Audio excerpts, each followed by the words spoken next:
Horror कहानियां थी। कंचन rudali part 2। आ गई मेरी बेटी अब मेरे पास। ये कहती हुई अब तक रोती छाती पीटती कंचन जोर जोर से हंसने लग जाती है। मुखाग्नि मैं दूंगी, मैं एक रुदाली आज हंसेगी। और तुम सब रोओगे।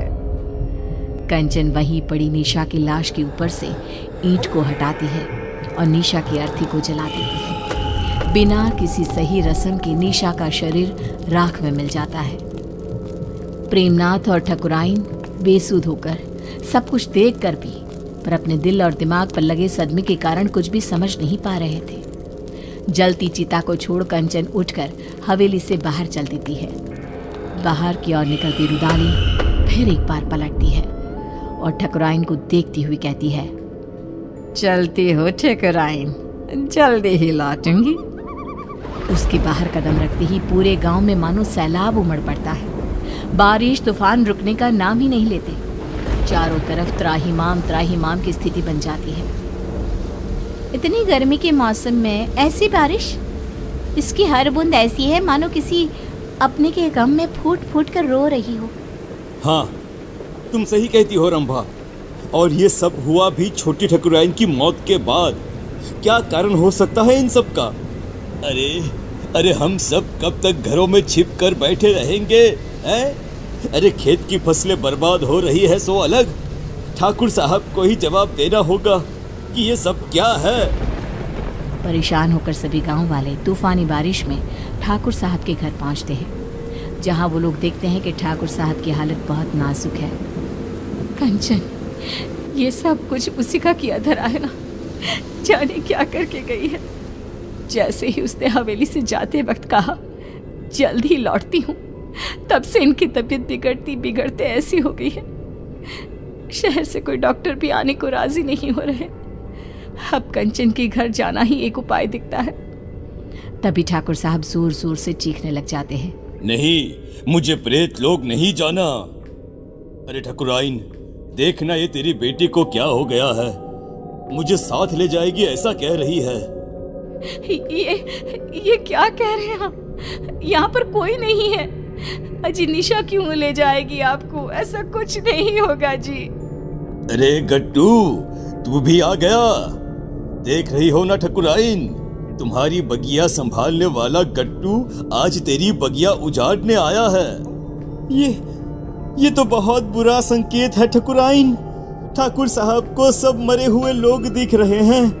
अरे जिस दिन हमारी निशा मरी थी उसी रात गट्टू भी मरा था। मरे हुए पति को छोड़ फिर भी कंचन ठाकुर साहब की बेटी को रोने आ गई। अजीब सा नहीं लगा सुनकर? क्या वो रुदाली गट्टू की पत्नी है? ये सब क्यों हो रहा है?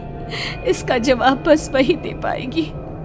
हाँ ठकुराइन, और हमें एक बच्चा होगा, ये सपना भी गट्टू की पत्नी को ही आया था, जबकि हमारे वंश को तो श्राप था, श्राप।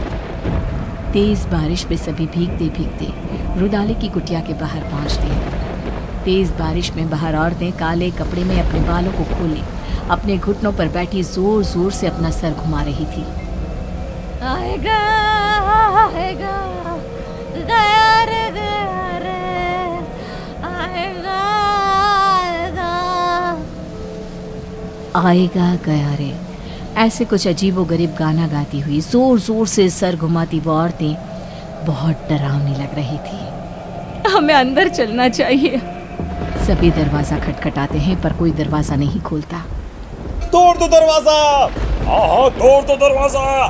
दरवाजा तोड़ दो। दरवाजा तोड़कर सभी अंदर आते हैं। सामने का दृश्य ऐसा भयावना कि कोई अपनी आंखों पर विश्वास नहीं कर पा रहा था।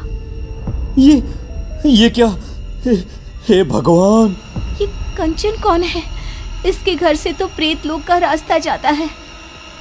कंचन उठकर आगे बढ़ती है और जाते हुए अंगारों को पार करती एक अजीब से चेहरे के राक्षस के पास पहुंचती है, जिसके हाथ में चाबुक था, जिससे वो रूहों को सजा देता था। पूरा गांव आ गया है मालिक, अब सबकी बलि ले लो। और निशा और मेरे पति को वापस उनके शरीर में भेज दो। दोनों के शरीर को संजो कर रखा है मैंने। ये निशा बिटिया का शरीर तो सबने जलते हुए देखा है, तो रुदाली के पास शरीर कैसे है? ये क्या राज है? रुदाली गट्टू और निशा के शरीर को सबके सामने रखती है और कहती है, निशा मेरी बेटी थी, मेरी इकलौती बच्ची, जिसे मेरे पति ने ठाकुर साहब को सौंप दिया था, क्योंकि आप कभी मां नहीं बन सकती थी। बोले ठकुराइन, सच है ना ये? आप लोगों के पैसे के आगे मेरी ममता का गला घोट दिया गया। जिस दिन गट्टू ने मुझे बताया कि मेरी बेटी आपके घर जाने वाली है, मैंने उसी दिन से प्रेत लोक को अपना घर बना लिया था। पर मैं तो मां बनी थी, मेरे शरीर में सभी लक्षण थे, ये कैसे हो सकता है? आपको एक दवाई दी जाती थी जिसके कारण आपका शरीर एक गर्भवती औरत की तरह बदलने लगा, और फिर मैंने आपके गर्भ में डाल दिया प्रेत का अंश, वो अंश जो मेरी बेटी को मुझे वापस पाने में मदद करता। पर तुम्हारे वंशहीन होने के श्राप ने उस गर्भ का नाश कर दिया। निशा तुम्हें सौंप दी गई, उसने मेरी कोख में ही सब तंत्र मंत्र सीख लिए थे, इसलिए उसे वही चीजें अपनी ओर खींचने लगी। अमावस के दिन उसकी वही शक्तियां उस पर हावी हो गई और वो चली गई सब कुछ छोड़कर। पर मैं उसे कैसे जाने देती? उसकी आत्मा को प्रेत लोक से उसके पिता ने बचा लिया और उसकी आत्मा उसके शरीर में आ गई। पर प्रेत सरकार बहुत क्रोधित हुई, इसीलिए आप सबकी आंखों में धूल झोंक कर मैंने एक पुतले को जलाया, ना कि मेरी बेटी को। अब उसी सरकार की मदद से मैं फिर से अपनी बेटी और पति को पालूंगी और उसके बदले ये पूरा गांव ने सौंप दूंगी। भागो भागो यहाँ से, भागो भागो भागो यहाँ से। हमें भी शरीर दिलवा देना कंचन, इन सब का शरीर तो है ही। हमें भी शरीर दिलवा देना कंचन, इन सब का शरीर तो है ही। आज कितने ही साल बीत गए, गांव अब आत्मा और प्रेतों के नाम से जाना जाता है। इतने मुर्दों में रह गई है जिंदा तो बस कंचन।